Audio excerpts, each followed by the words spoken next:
사소한 것에 목숨을 거는 사람들이 꽤 있죠. 이런 겁니다. 지나가는 옆차가 갑자기 차선을 밀고 막 들어옵니다. 그럼 우리가 운전을 하다 보면 당황스럽고 또 기분이 상하기도 합니다.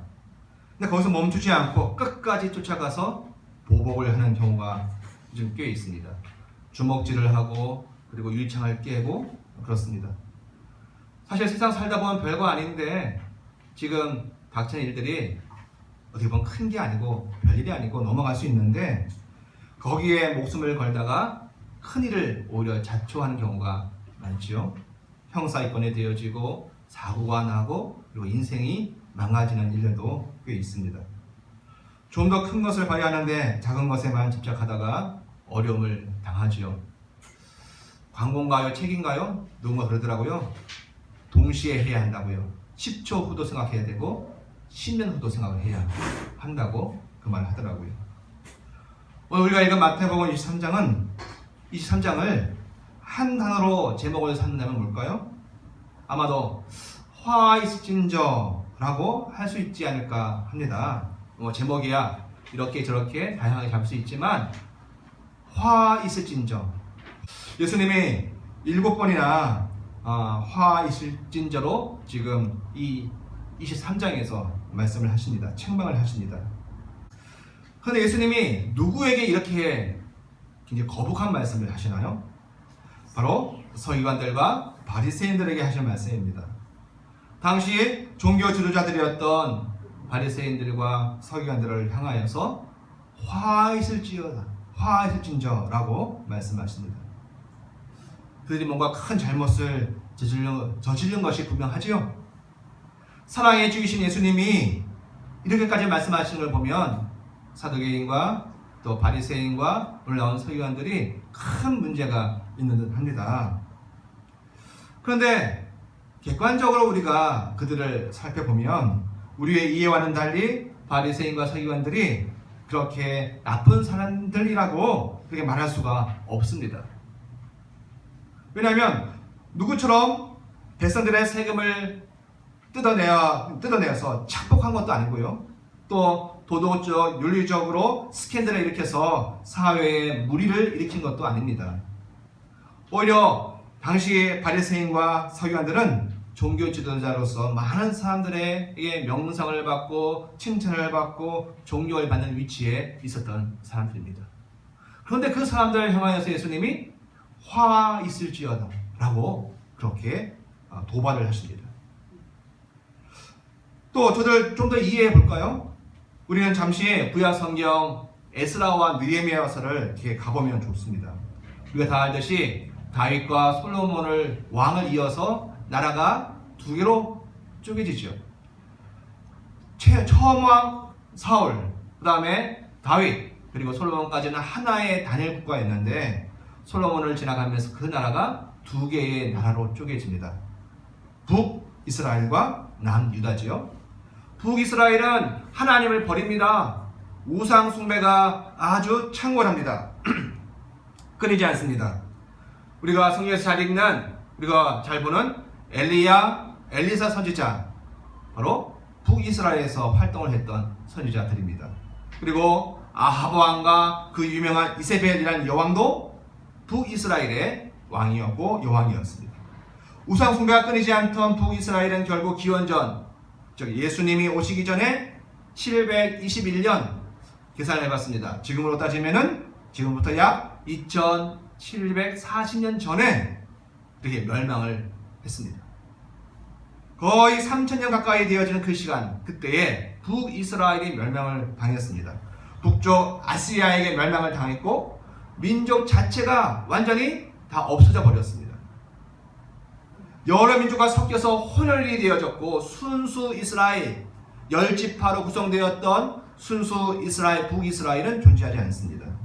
그들이 사마리아 지역에 남아있게 되어졌고 그래서 우리는 그들을, 또 성경에서 그들을 사마리아인이라고 부릅니다. 남유다 사람들이 지옥의 땔감만으로 여기지 않았던, 정말 죄인 중에 죄인으로 여겼던 혼혈된 민족 사마리아인이 그렇게 탄생한 것이죠. 반면에 남유다는요, 몇몇의 하나님 신앙, 여호와 신앙을 지켰던 왕들이 있었습니다. 히스기야와 여러 왕들이 있었죠. 덕분인지 좀 더 길게 나라가 지속되어졌습니다. 그러나 결국 시드기야 왕 때에 그 나라가 멸망을 했습니다. 멸망을 피할 수가 없었습니다. 지금으로부터 따지면 2606년 전, 기원전 587년 바벨론에게 멸망을 당했습니다. 그런데 남유다는 북이스라엘과는 다르게 끌려가서도 자신의 민족성을 유지할 수가 있었습니다. 함께 거주하고 함께 공동체 생활을 했지요. 바벨론으로 끌려간 남유다 유민들은 선지자 예레미야가 이전에 예언했던 것과 같이 예언대로 70년 후에 1차, 2차, 3차에 걸쳐서 고국 땅 예루살렘으로 돌아옵니다. 나중에 한번 에스라서 2장을 읽어보십시오. 사람들의 이름이 쭉 열거가 되어져 있습니다. 다름이 아니라 바로 지도자 스룹바벨을 필두로 해서 그 바벨론 땅에서 자기 고국, 고토, 이제는 엉망진창이 되어져 있고 아무 제반시설이 남아있지 아니하는 망가진 나라 예루살렘으로 돌아온 이들의 이름이 기록이 되어 있습니다. 또 같은 내용의 그 이름들이 예레미야서 7장에도 그렇게 기록이 되어 있지요. 이런 겁니다. 마치 6.25 전쟁 때 이전에 이미 미국에 가서 뿌리 내리고 거기에 정착하고 살던 한국 교민들이 전쟁이 됐다는 소리를 듣고 급히 지사를 정리하고 나라를 지키려고 한국에 돌아왔던 이들, 그런 사람들처럼 그렇게 이스라엘 남유다 백성들이 70년 1차, 2차, 3차 귀환을 통해 다시 고국 땅으로 돌아온 겁니다. 뭐가 있어서요? 아니요. 더 많은 돈을 벌려고요? 그렇지도 않습니다. 고생길을 선택해서 그들이 고국 땅 예루살렘에 돌아온 거지요. 모든 사람들이 다 돌아온 것도 아니고요. 하나님의 말씀, 율법의 말씀을 지켜서 하나님의 신정왕국, 하나님이 직접 다스리시고 통치하시는 하나님의 나라를 다시 한번 예루살렘 그 고토 그 땅에다가 회복시키고자 자기를 헌신했던 사람들의 이름이 그들이었습니다. 그들이 그렇게 돌아온 거지요. 성전이 이미 무너져 없던 70년 동안 이스라엘 백성들은, 남유다 백성들은 바벨론에서 어떻게 하나님을 신앙했을까요? 율법의 말씀을 지키고 그 율법을 해석해서 그 율법의 말씀으로 그들이 하나님 여호와 신앙을 유지하고 살 수가 있었습니다. 성전이 무너져 없고 제사를 지낼 수 있는 공간이 없었기 때문에 바벨론에서 그들은 제사 행위 대신에 율법을 가지고 간 율법책을 읽고 해석하고 그것을 가르치고 지키고 몸소 수행하면서 하나님을 신앙하는 예배의 삶을 산 것이었습니다.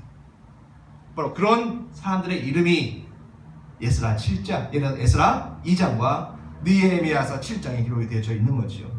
그들의 수고와 헌신이 없었다면 아마도 이스라엘은 그 이름 자체가 존속하지 않았을 겁니다. 그리고 그 과정에서 북이스라엘과 남유다의 멸망을 어찌 있겠는가, 우리가 왜 망했는가 되돌아보면서 하나님을 신앙하기 위해서 그러면 별거 없다, 여호와의 말씀 율법을 지키고 귀중히 여기고 해석하고 가르치고 그리고 지키는 그렇게 산 사람들, 또 그들의 후예가 바로 바리새인이었고 또 서기관들이었습니다. 여러분, 바리새인들과 서기관들이 나쁜 사람들입니까? 결코 그렇지 않습니다. 모든 것을 포기하고 기득권을 포기하고 지금까지 쌓은 모든 것을 포기하고 고국 땅 허허 발판 고생길이 열려있는 그곳으로 돌아온 사람들이죠. 오늘날 따지면 헌신적인 삶을 살고 자기 희생한 삶을 살았던 독립투사와 같은 그런 사람들이었습니다. 그 이후 남유다는 이 팔레스타인 지역에서 세계 정세의 변화에 따라서 끊임없는 그 어려움 속에 있었습니다. 끊임없는 외세와의 투쟁 속에서 하나님의 백성된 유대인들에게 자신들의 정체성이 무엇인가, 그리고 그것을 위해 나의 정체성에 맞는 삶은 도대체 무엇인가를 끊임없이 일깨워주고 그들에게 하나님의 백성, 선민으로서 하나님의 택한 백성으로서 우리가 어떻게 살 것인가를 끊임없이 자각했던 사람들이 바로 바리새인이었고 또 서기관들이었습니다. 우리가 오해할 수 있는 못난 사람, 나쁜 사람, 그런 사람들이 아니라는 말씀이지요. 그런데 바로 그런 바리새인과 서기관을 향해서 예수님이 뭐라고 하신다고요? 지금 화 있을지어다 라고 말씀하십니다. 지금으로 따지면 국가를 세우는 공로가 있는 그런 사람들에게, 국가의 최고의 명성과 명예가 있는 사람들을 향하여서, 바리새인을 향하여, 서기관을 향하여서 예수님이 화 있을지어다 라고 말씀을 합니다. 일단 무엇이 문제인가요, 여러분? 그들이 돌아온 이후 500년이 지난 겁니다. 500년이 이어온 역사적인 전통을 가진 바리새인과 서기관, 그것을 위해 헌신과 수고를 마다하지 않았던 바리새인과 서기관들에게 무엇이 문제가 있기에 예수님이 이같이 저주에 가까운 말씀을 하십니까? 화 있을지어다. 우리 23절 말씀 한번 읽어보겠습니다. 시작. 화 있을진저 외식하는 서기관들과 바리새인들이여, 너희가 박하와 회양과 근치의 11조를 드리되 율법에 더 중한 바 정의와 긍휼과 믿음은 버렸도다. 그러나 이것도 행하고 저것도 버리지 말지니라. 아멘.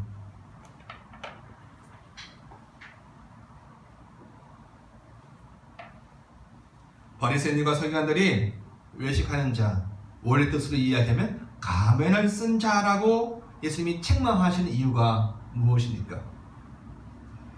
어찌 보면 예수님은 23절에서 책망만 하시지는 않지요. 뉘앙스가 그렇습니다. 먼저 저들이 잘하고 있는 것을 지금 말씀하십니다. 무엇을 잘하고 있었습니까? 저들이 11조를 잘 드리고 있다는 것에 대하여서 예수님이 칭찬하시는 뉘앙스입니다. 분명 칭찬하는 뉘앙스입니다. 그런데 자세히 보면 그냥 11조가 아닙니다. 무슨 11조요? 박하와 회양과 근치의 11조라고 표현되어 있지요. 여러분, 그것이 무엇을 의미하는가? 그것을 풀지 않으면 오늘 바리새인과 서기관들의 문제들을 우리가 볼 수가 없습니다. 구약 원래 율법에는 무슨 11조들이라고 합니까? 곡식의 11조, 나무에서 거둬들인 열매의 11조, 또 포도주의 11조, 기름의 11조, 그리고 소와 양의 첫 태생을 주께 드리는, 그리고 주님의 것이라고 고백하는 그러한 헌물과 예물을 드리는 것을 기록하고 있습니다. 그런데 여기에서 박하, 회양, 근치는 다 약초의 이름입니다. 이런 식물은 원래 율법에 포함이 되었을까 안 됐을까요? 안 되어 있던 겁니다. 이것은 그냥 굳이 이야기하면은 여기에 박하와 회양과 근치는 따로 10분의 1을 떼어서 드리는 11조를 드리지 않아도 하나님이 개입하지 아니하시는 부분이었습니다. 율법에 이런 말씀이 없습니다. 그런데 그럼에도 불구하고 서기관들과 바리새인들은 율법에 박하와 회양과 근치의 11조의 기록이 없음에도 불구하고 더 자세하게, 더 세밀하게 율법을 세분화하여서, 그리고 현대 자신들의 삶에 적용을 하여서 그것까지 드리는 11조를 드린 거예요. 잠시 딴 얘기를 좀 하겠습니다. 당시 사두개인이라는 사람들도 있었습니다. 사두개인들은 구약성서에 나오는 제사장 사독이라는 사람, 그 사람의 후예가 바로 사두개인입니다. 사독의 후예들 사두개인. 그들은 원래 혈통적으로 태어나자마자 성직자, 태어나자마자 제사장이 되어지는 성직자들이었습니다. 근데 그들은 어떻게 율법을 지켰냐면 율법에 나온 것만 지켰습니다. 율법에 기록되어진 것만 지켰습니다. 나머지는요? 여러분, 오늘 우리로 따지면 자동차 운행과 관련되어진 것이 성경에 나옵니까? 아니죠? AI나 또는 새로운 화학과 또 미래 세계에 대한 것들이 성경책에 기록이 되어 있습니까? 아니죠? 이런 부분, 성경책에 기록되어지 않는 부분, 율법에 없어 기록이 되어지 않는 부분에 대해서는 사두개인들은 마음껏 살았습니다. 그냥 율법에 나온 것만 지켰어요. 글자에 있는 것만 지켰다고요. 아이러니인데 그러다 보니까 성직자이고 전통적으로 혈통적으로 이 성직자였던 사두개인들은 오히려 세속화되었습니다. 율법은 지키고 율법에 나온 글자는 지키고 나머지는 마음껏 살았습니다. 저 권력을 지향하고 그리고 돈을 지향하고 그리고 사람들을 엉뚱이고 착취하는 일에 그들이 전념했습니다. 아이러니죠. 그런데 거기에 반하여 바리새인들 그들은요 오늘의 표현으로 이야기하면 평신도입니다. 원래 성직자 계열이 아니라고요. 그냥 신앙을 가지고 있는 사람들이었었습니다. 그런데 그 사람들은 자신의 삶을 더 어떻게 하면 구체적으로 하나님께 드리고 신앙의 삶을 표현을 할까 하고 고민을 하니 율법의 책에만 기록되어진 것을 지키는 것이 아니라 율법의 정신을 율법책에 없는 나의 일상의 삶에 적용하기 시작했던 거죠. 당시에 대중의 사람들은 누굴 더 선호하고 누굴 더 적용했을까요? 사두개인 즉 제사장 계열이었을까요? 아니면 바리새인 계열이었을까요? 그렇죠. 당연히 바리새인들이 인기가 많았고 그들은 존경의 대상이었습니다.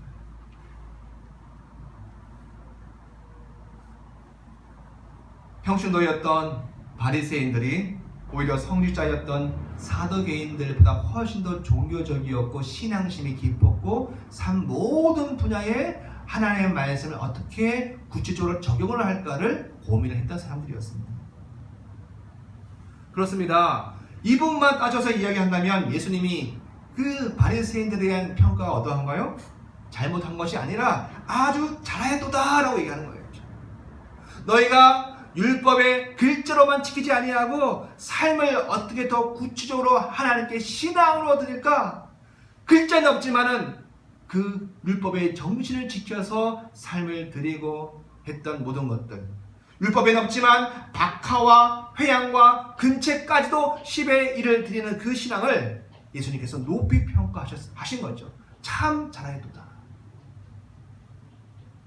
물질에 탐닉하지 않고 하나님의 것을 구분하여 드리는 그 정신을 오히려 높이 사신 겁니다.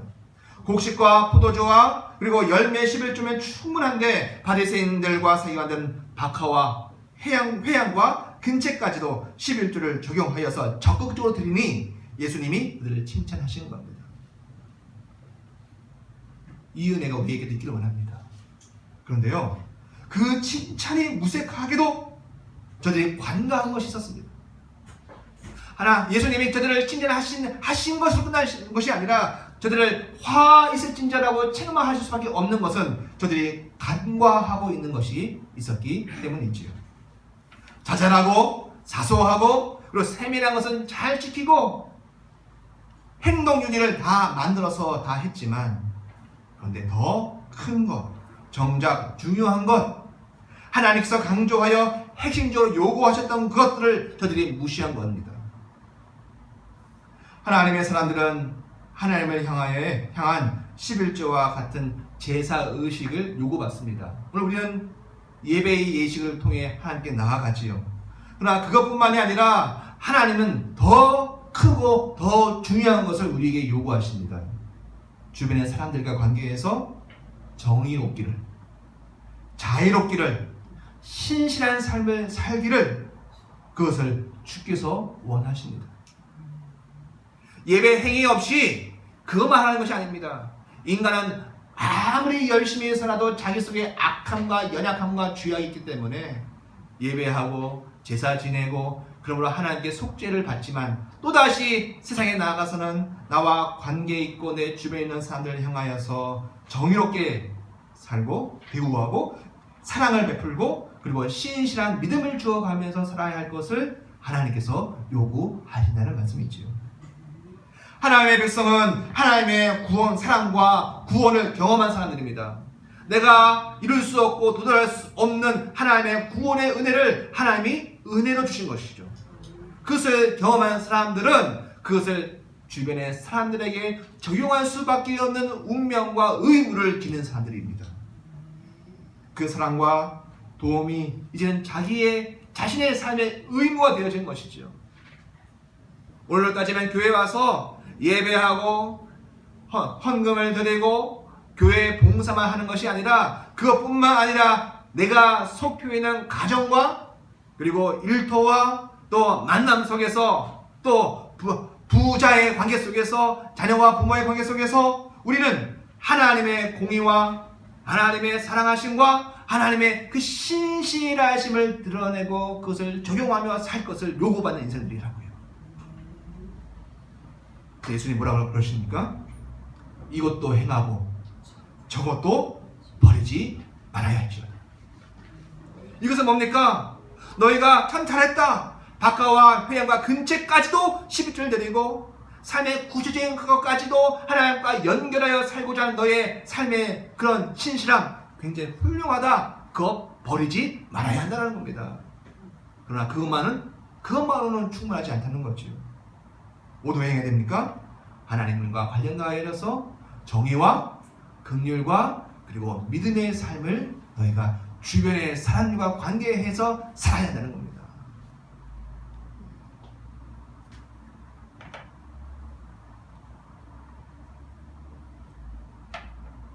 이것을 모르면 뭐가 됩니까? 앞을 못 보는 사람이 되어지는 겁니다. 10초 후는 보는데 10년 후를 못 보는 사람처럼 지금 작은 것을 지키려 애쓰다가 결국 큰 것을 놓치는 사람이 되어지는 것이죠. 나는 하고 있어, 나는 지키고 있어, 나는 누구보다 더 세분하고 정밀하고 그리고 신앙을 가지고 살고 있어 라고 얘기하지만 그러나 더 큰 것, 하나님의 공의와 하나님의 사랑과 하나님의 믿음은 버려버리는 자가 되어지는 것이죠. 주님 뭐라 말씀하십니까? 하루살이를 얘기하십니다. 하나님 주님 뭘 말씀하십니까? 낙타를 얘기하십니다. 율법에 보면, 레위기에 보면 그런 말씀이 있습니다. 오직 날개가 있고 기어다니는 곤충은 너희가 다 혐오할지니라. 먹으면 되게 안 돼요? 먹으면 안 된다는 겁니다. 그래서 그 중에 하나가 하루살이입니다. 그들이 하루살이 이건 먹으면 안 돼, 혐오해야 돼, 절대 안 먹었습니다. 입에 망사를 걸쳐놓고는 안 먹었다는 겁니다. 그런데요, 주님 말씀을 표현하면 더 크고 중요한 낙타는 어떻게 하라고요? 낙타는요, 레위기 12장 4절에 보면 색임질 하거나 또 굽이 갈라진 중에도 너희가 먹지 못할 것은 이러하니 낙타는 색임질은 하되 굽이 갈라지지 아니하였으므로 너희에게 부정하고 먹어요? 먹지 말아요? 먹지 말라라고 말씀하십니다. 그런데 이 율법의 비유를 따라서 저들은 하루살이는 다 걸러낸 거예요. 그런데 정작 낙타는 잡아먹은 꼴이 되어지는 것이죠. 식별을 못하는 영적인 어두움에 빠져 있는 겁니다. 사랑하는 성도 여러분, 한 주간 제 얘기를 좀 할까 합니다. 왜 신앙인들이 예수를 믿는데 그렇게 자기 주장만 할까? 왜 신앙인들이 예수를 믿고 하나님을 신앙한다고 하는데 절대 용서하지 않는가? 왜 신앙인들이 하나님을 알고 예수를 알면서 불구하고 신실하지 않는가? 자기 말에 책임을 못 지는가? 그것이 오늘 교회가 이 땅 이 세상 속에서 세상으로 하여금 지금 판단받고 있는 원인이 아닐까 합니다. 맞습니다. 우리는 하나님의 은혜로 말미암아 구원받은 백성들입니다.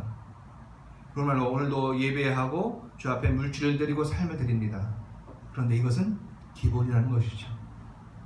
하나님 우리에게 요구하시는 것은요, 하나님의 마음, 그 사랑 가지고 이 땅에서 주변의 사람들과 함께 살아가면서 공의와 사랑과 그리고 신실함으로 살아야 하는데, 예수 믿는 사람이 세상 사람들에게서 도무지 믿을 수 없는 사람이 되어진 이 아픔을 우리는 어떻게 이해해야 할까 합니다.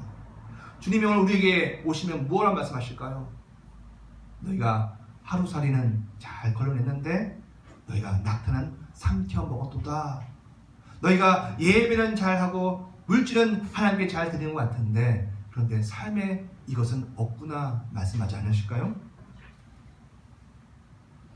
사랑하는 성도 여러분, 바리새인들과 서기관들의 조상은 정말 위대하고 위대한 신앙인이었고 또한 행동가였습니다. 자기의 것을 다 포기하고 기득권을 다 포기하고 삶의 터전을 다 버리고 고토 예루살렘 믿음 하나 가지고 온 사람들이었죠. 그들은 제사 예식에 만족하지 않고 하나님의 정의와 긍휼과 믿음을 원했던 사람들이었습니다. 하나님께서 다스리시는 그 나라를 열망했지요. 그런 시간이 지납니다. 좋은 전통을 가지고 믿음으로 살던 조상을 가진 사람들이었지만 무려 500년의 시간이 지난 뒤에 그들의 후손은 정작 제의는 지키고 삶의 기본적인 건 지키지만 결국 더 중요한 정의와 긍휼과 믿음을 포기해 버렸다고 예수님이 책망하십니다. 화이다라고 말씀하십니다. 아니요, 어찌 보면 자기들은 나름대로 했다라고 변명할 수 있습니다. 자기 속에, 자기 시간 속에 갇혀서 자기 생각이 옳은 정의를 구현했다고 얘기할 수 있겠죠. 자기 생각이 옳은 긍휼과 믿음을 자기 입장에서 했다고 할 수 있을 겁니다. 자기 소견에 옳은 대로 자기 입장에서의 정의와 내 취향에 맞는 애정을 발휘했고, 그리고 이기적인 나를 위하여 결탁되어지고 하나가 되어진 일도 했을 겁니다. 그러나 하나님이 다스리신 참된 정의 그리고 긍휼, 믿음은 포기한 거죠. 나를 위한 것이지 하나님의 공적인 것이 이루어지지는 않은 것이죠. 그러다 보니 더 심각한 문제는 무엇입니까? 정작 정의와 긍휼과 믿음의 완성을 위해서 오신 분이 있었어요. 바로 예수 그리스도이십니다. 사람 누구나 이 정의와 긍휼과 그리고 믿음을 완성하지 못하거든요. 사람 속 이것이 이루어질 수가 없기에 예수님이 이것을 이루시려고 오신 겁니다. 그런데 바리새인들이 그 예수를 방해하고 막아서고 결국은 예수님을 죽게 만들죠. 우리도 신앙의 연수가 꽤 되어갑니다. 10년, 20년 계속 그렇게 넘어갑니다. 그러면서 하나님이 통치하시는 정의와 긍휼과 믿음의 나라를 혹시 잊어가고 있지는 않습니까? 내가 예배하는 이 행위에 만족하고 있고, 나의 삶을 통해서 하나님이 완성해야 하시는 정의, 나의 삶을 통해서 완성하시는 하나님의 자비와 긍휼과 그리고 믿음을 우리는 다 포기하고 있지는 않습니까? 그런 거 아니죠. 예수 그리스도를 믿는다는 것은 다름이 아니라 이 같은 주님의 통치, 예수님이 그 힘으로 나의 삶 속에 들어오셔서 정의와 긍휼과 자비를 행하실 것을 믿는 거지요. 주님의 통치를 더 열망해야 되는 거 아닙니까? 우리의 예배가, 우리가 드리는 11조가, 그리고 우리가 샘물교회라는 이름으로 연합하여 활동하는 모든 것이 단지 종교 행위로 끝난다면 우리는 또 주님 앞에 책망받을 것입니다. 오히려 이 모든 것이 예수 그리스도께서 이 땅에서 행하시는 무엇이요? 정의와 긍휼과 믿음의 시작점이 되어져야 할 줄 믿습니다. 오늘 이렇게 예배함이 주님의 은혜가 예수 그리스도가 내 안에서 살아계신 것들을 경험을 하면서 주님이 내 안에서 정의와 긍휼과 믿음을 행하여 가실 것인데, 일하실 것인데, 그것을 인정하고 그것을 바라는 시작점이 되어져야 한다는 말씀입니다. 예수 그리스도께서, 우리 주님께서 어떻게 일하십니까?